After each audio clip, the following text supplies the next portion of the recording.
So Cecilia, age 7, what do you have to do to be selected for missions?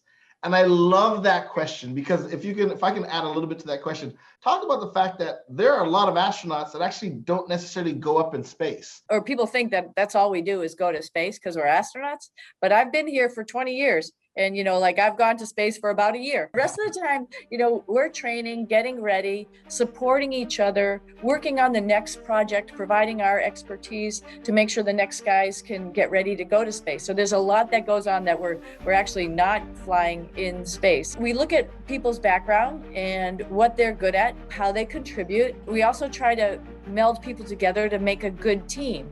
We don't need to have 4 doctors on one space mission, for example. We want to spread it out a little bit, make sure that there's, people who have maybe an engineering background, a biology background, an operation background, make sure that all that mixes all together. We all have to learn a lot of things to be able to go to space. So part of that is how to do spacewalks. You have to be in pretty good physical shape to be able to get in that big white space suit. It's its own little, spacecraft, as a matter of fact. We also fly the robotic arm.